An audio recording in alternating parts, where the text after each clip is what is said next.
expression in the emergency room, if the ribs ain't breaking, he ain't waking. Now that may sound cruel, but what they're saying is that shows you kind of pressure that they have to put on. So the first thing we want to do is after we inform, we recruit, then we're going to, you can change it, we're going to test.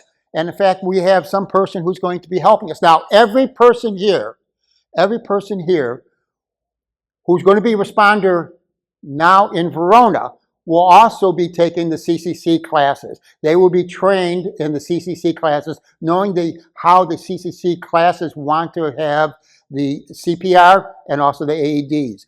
After that, John, could you stand up? John is a certified American Heart Association trainer for CPR. He trains all of the club employees, right? And you also trained the New York Stock Exchange employees, yes. I think John is one of the best qualified teachers. He's going to be following up and providing resources for that. Thank you, John. So we're going to be testing. If we have our responders, we're going to be testing every single one of them. And every 3 months, we're going to be taking a look and see if they can continue to do it physically. Not only if they want to, but physically if they'll be able to continue to provide CPR. All right, next slide. And of course, obviously what we're going to be doing, and as I just introduced John, he'll be the supervisor, that we will get monthly reports every single time. Every single month we'll get a monthly report if somebody had a cardiac event, or how many people were called, who responded, and what the outcome was. We're going to have, I believe, a higher level of accountability than we've had before. Now let me demonstrate this. Where's Tom? I don't see Tom. Where's Tom?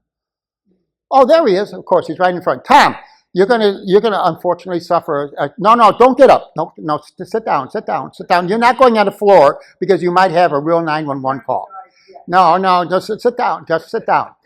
Tom just had a cardiac event in his house. So what we're going to be doing now is, if Maryland's part of our program here, let me go back and I'll show you the app, and we will then say, you see there's 2 apps here.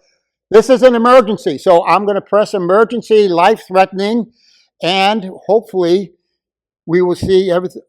Our phone numbers going off. Nope, not yet. All right, well, let's try. Hold on. Does everybody have the phone on? Okay. All right. There we go. There will be 3 messages. One will be an email, one will be a voice, and the second will be a text. The third will be a text. All of them will get it. So, all right. So they're all coming up. Now, after you get this, it'll have the address of the person. I'm going to shut it off. And then they will come. Lydia got an email. Lydia brings over the AED. We have people who will get the AEDs. Actually, and I'm not trying to insult Lydia because she and I are about the same.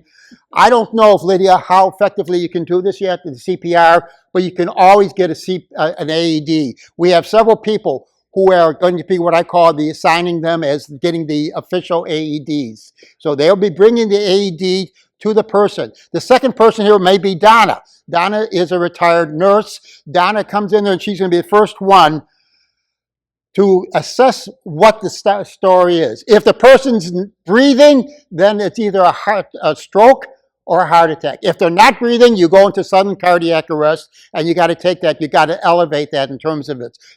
Mark is an active nurse. Mark will be right there, right behind her. So the second person on the job, or basically on the scene, will take the assessment and will begin to make the arrangements of what has to be done. The third and fourth, fifth person, the third and fourth and fifth person then would be able to handle the CPR, and this will continue until the paramedics arrive. So that's my demonstration of how that would be working.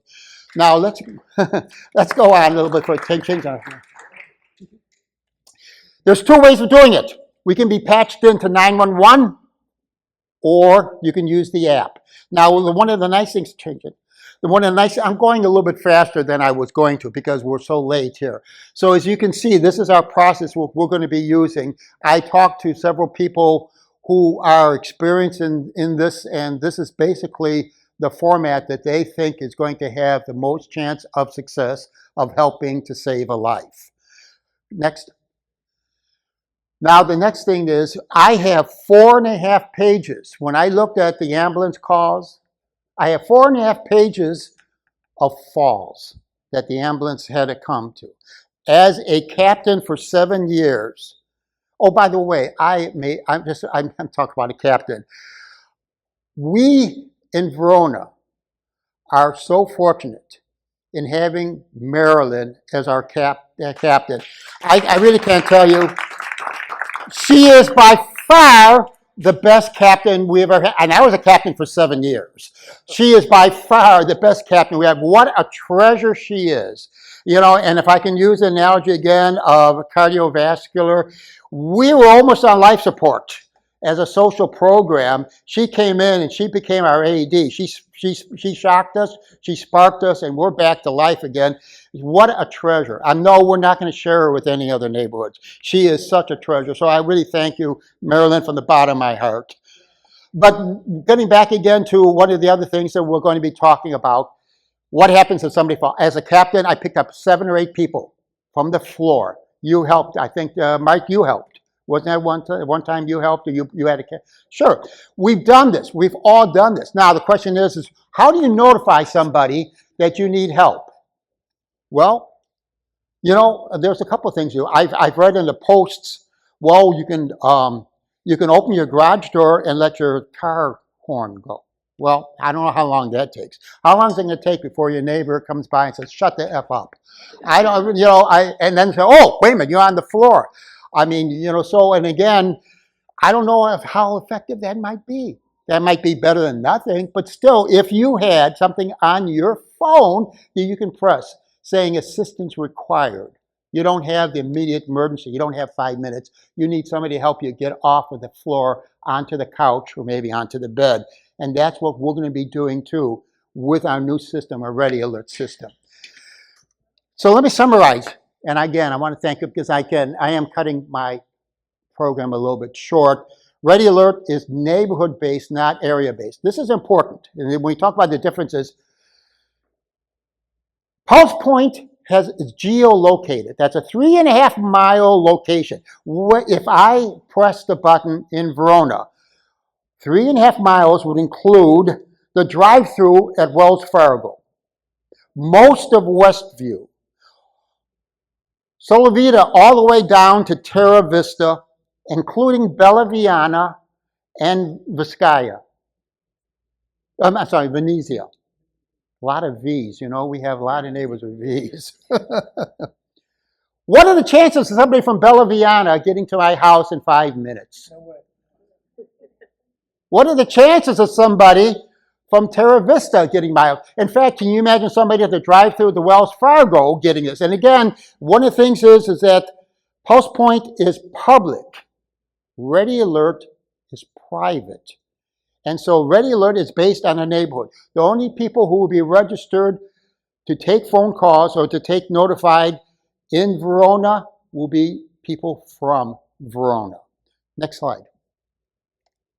What I'm saying also is very simple, is that if we had a medical emergency at 458 Colony Orchard Court, Chris will be the first one there. It won't be anybody else. It'll be Chris because he is the closest. The closer, the faster you can get there. The more responsive, the more lives we can save. So Ready Alert is an optional and voluntary. I will always, and this is my promise to you, always make this voluntary. You buy into the program. When you buy into the program, that also dramatically and significantly increases your motivation because you're now part of it. Rather than, for example, the Pulse Point, it's implied consent. It's implied consent. Everybody, you don't even know. Most people don't even know that. So when we look at that, and I'm also saying that we're more accountable. I will account if we can get this going sometime in February, January, February. We will report back to Verona every single month on if there were any calls and what the calls were about and whether or not they were successful. We looked at this very carefully. What we were able to ascertain and pull out from the American Heart Association statistics and the ambulance calls, we are going to average in Verona 1 to 3 cardiac emergencies every year. That's basically what our prediction is. It could be less, it could be more. And this is one of the things, one of the programs that frankly I hope you never have to use. It's almost like life insurance, really, if you think about it. But again, realistically, if we look at the past histories, Verona, as well as some other, obviously every other neighborhood, we'll have about 1 to 3 cardiac emergencies every year. And that's what we're going to be addressing. There is a man named Don Rimses. He's very well respected. You know, sometimes people call, you remember E.F. Hutton, those commercials? That was back in the 80s. And when E.F. Hutton talks, people listen. Don is one of those people. When Don talks, people listen. Unsolicited, in fact, not even me knowing about it. He did a very deep dive comparing Pulse Point and Ready Alert. He called up Ready Alert. He got information. He called up Pulse Point. He looked at both of them. Here's what his conclusion was, and I can read more about it. Basically, his conclusion was a hybrid approach. Implement Ready Alert as a primary system to maximize participation, supplemented by Pulse Point for EMS integration. I can read a little bit further because he came up, and if you want this, I have all this information available. I wasn't going to print it, but I can certainly make it available for you, and I'll give you my email address. But basically, here's his recommendations. Preferred option, Ready Alert. It's recommended for SoliVita 55 retired residents in its 5,480 home gated community. Text, email alerts align with the retirees' preferences. 80% use cell phones, and text, and 60% for I'm going through. The simple HOA managed sign up via CERT and social clubs leverages. You can see how technical this gets. But anyway, he's recommending the hybrid approach. One more slide, and I'll be able to answer some questions. In the villages, they've tried this out. This is really where it started. And the director of medical services for the villages, Dr. John Gieslin, said that he looked at both. He looked at all of the notification systems, and he concluded, I've seen Ready Alert in action with 3 of our CPR AED neighborhood programs. The Ready Alert system works flawlessly, and the response time was better than any other alerting system we've ever had. Now, the one thing that I haven't talked to you about is the cost, because I've heard a lot of people telling me what the cost is. Again, and next door, of course, telling me what the cost is. The arrangement I have with Ready Alert is as a buy-in program, the cost to buy in for Verona homes would be $8 a year. Per home. $8 per home. No, it does not. It's per home. It's be per address. $8 a year. Now, if you want to think about that, that's 1 Jersey Mike sandwich. That's 1 pumpkin spice latte. Yes, I even had, I don't know if you saw the comment 2 days ago, what if somebody can't afford the $8 a year? Well, that's 66 cents a month, and we'll pay $450 as it is for HOA dues. So this is $8 a month for everybody. The responders, I want obviously I want them to be comped for the responders, for them taking the time and effort to do so.